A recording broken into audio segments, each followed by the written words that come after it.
Oi gente, tudo bom? No vídeo de hoje eu decidi fazer uma receita para poder aproveitar um recheio que eu tinha congelado aqui. Eu espero que vocês gostem. A massa desse salgado é uma massa de enroladinho, desses que a gente encontra em escola, em cantina. Essa receita eu peguei do Receitas de Pai e é muito boa. Eu tenho aí uma tigela que eu tô botando água um pouquinho morna. Tô colocando ovos também. A receita que tá aqui embaixo no box de informação com quantidades e tudo mais tá dobrada, tá? No vídeo, porque eu estou fazendo a maior quantidade. Então, só seguir direitinho o que tem ali embaixo em termos de quantidade. Mas lembrando que a minha vai render o dobro. Mas voltando ao que tá passando aí na tela pra vocês. Botei água, botei ovo, botei óleo, botei açúcar e botei o fermento que eu tô usando biológico seco. Se você for usar aquele tabletinho do fresco, triplica, tá? A quantidade em gramas. Tô mexendo bem. O próximo ingrediente é a farinha de trigo. Nesse salgado não dá pra substituir diretamente por farinha sem glúten, mas eu posso trazer uma receita pra vocês no futuro, tá?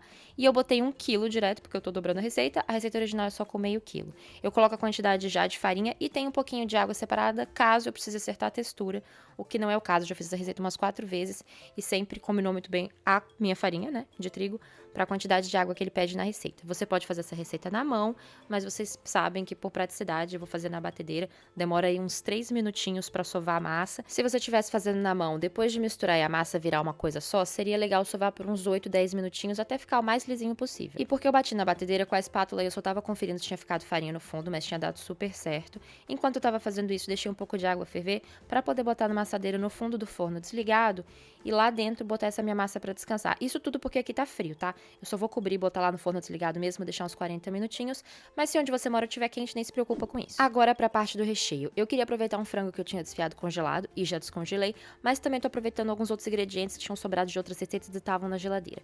Tinha um potinho de ricota, um pouquinho de cream cheese e um resto de mussarela para pizza que eu só ralei, né? Passei no ralador. E aí tô juntando o frango que eu tinha congelado. Ele tava só temperado com sal, um pouquinho de pasta de tomate, alho e cebola. Tô misturando tudo isso daí. Mas eu tava pensando em fazer um salgado, né? Enroladinho, recheado de algo parecido com frango e catupiry. Não vai ser exatamente a mesma coisa, mas a ricota dá uma cremosidade muito boa. O cream cheese ajuda no sabor. E a mussarela dá uma derretida, né, quando você põe no forno. Tô completando com cenoura, que também que eu tinha que ralar e gastar, e um pouquinho de azeitona que eu acho que ia combinar. Não tô colocando sal, tá? Porque apesar da ricota ser sem sal, o resto, frango, os outros queijos já tinha sal. Então acho que ficou bem equilibrado, não precisou de mais. Vou tentando incorporar tudo o máximo possível. Superestimei, né, o tamanho do seu prato fundo, eu devia ter feito isso numa tigela. Então fui misturando para evitar que ficasse um pedaço só com frango, um pedaço só com cenoura, um pedaço só com ricota que não tem sal. Então fui misturando o melhor possível e decidi finalizar com algum verdinho. Eu não tinha cebolinha fresca, mas eu tinha ela seca, né? Então botei também e finalizei, mexi. E assim ficou o meu recheio, lembrando que você pode usar o que você quiser, né, de recheio. Eu achei na hora que essa seria uma boa combinação, considerando que eu tinha na geladeira, e realmente as crianças gostaram bastante, então foi sucesso. Depois disso eu deixei esfriar rapidinho, porque eu esqueci de comentar que o frango ainda estava quente, e vamos voltar pra massa. Peguei meu tapetinho pra não sujar a mesa, e já me perguntaram desse produto, o nome é tapete de silicone culinário, alguma coisa assim. Eu exagerei na farinha, tá? Meio que virou demais na hora que eu fui botar. Não precisa de tudo isso, então metade eu joguei ele pro canto e usei depois em outra receita. Mas era só pra botar um pouquinho de farinha, pra evitar grudar a massa, porque agora a gente vai abrir com rolo. Como eu falei, eu dobrei a receita. Eu não ia fazer o dobro de enroladinho. Na verdade, eu vou usar para a receita da próxima semana que vocês vão ver. Já quis adiantar o trabalho, né? Então cortei, separei a metade que eu não ia usar e nesse momento a Rosa resolveu me acompanhar. Vocês sempre perguntam como eu consigo gravar vídeo com as crianças perto. Normalmente tá só ela, tá? Porque eu gravo enquanto as crianças estão mais velhas, estão brincando, estudando ou estão na escola. Mas nesse dia aí ela decidiu participar, então eu tive que ficar tirando a mãozinha dela do rolo pra ela não se machucar, e ela quis ficar botando a mão ali na massa, literalmente, então vocês vão ver a participação dela. A minha ideia era abrir a massa num formato meio retangular, com mais ou menos 2 ou 3 milímetros de espessura, mas isso por causa do formato que eu escolhi pro meu salgado. Podia ser em formato de pãozinho, podia cortar tirinhas pra enrolar uma salsicha, por exemplo, se fosse o caso. O que eu tinha escolhido fazer era fazer tipo um enroladinho, um rocambole, assim, com aquele recheio que eu mostrei pra vocês. Então tô deixando no formato retangular, que depois fica mais fácil pra cortar, só que eu admito, acho que não dá pra ver muito bem por causa da edição, mas a Rosa tava aí querendo meter a mão em tudo, então eu fui fazendo tudo muito rápido. Virei o recheio aí em cima e dependendo do que você escolha como recheio, tem que ter cuidado. Primeiro que é bom que ele esteja frio, né? Eu botei ele na geladeira porque eu falei pra vocês que quando eu fiz o frango ainda tava quente, pra ele não dar uma alterada assim na massa. E também ter bastante cuidado na hora de espalhar o recheio pela massa pra não abrir nenhum buraquinho. Então eu espalhei com cuidado, deixando as bordas dos dois lados meio livres e depois passei a espátula com cuidado também, ó, só nivelando pra não ficar uma parte mais recheada que a outra. Agora, se eu fosse só enrolar essa massa e cortar em pequenos rolinhos, né, enroladinhos, ia ficar enorme cada um.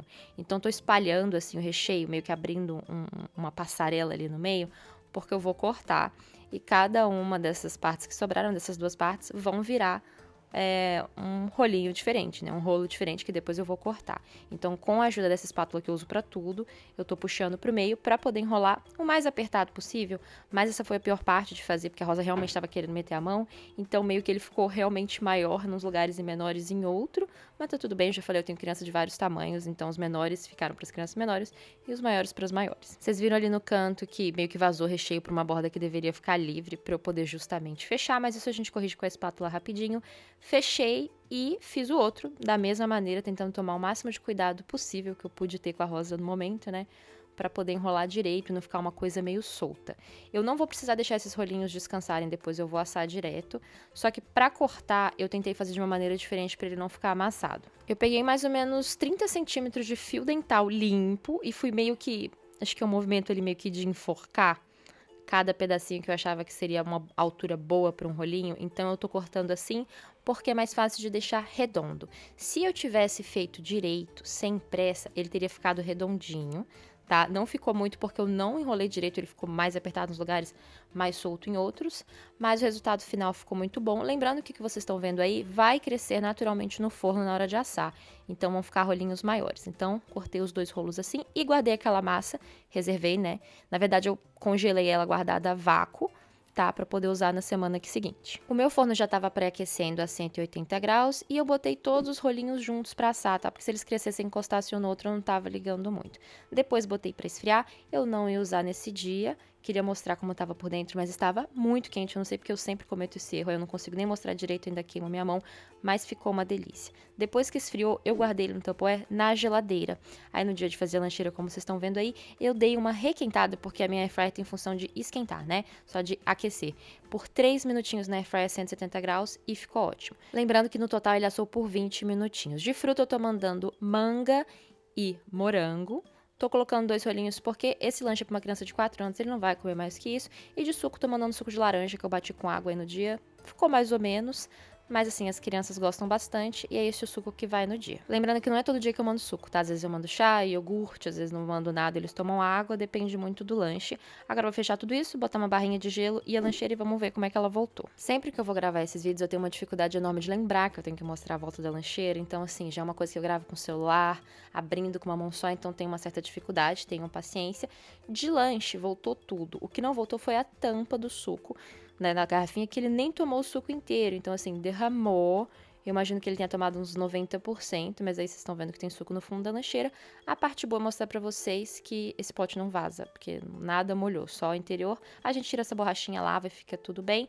Lembrando que o modelo da lancheira eu deixo no box de informação aqui embaixo também. Espero que vocês tenham gostado do vídeo e a gente se vê no próximo.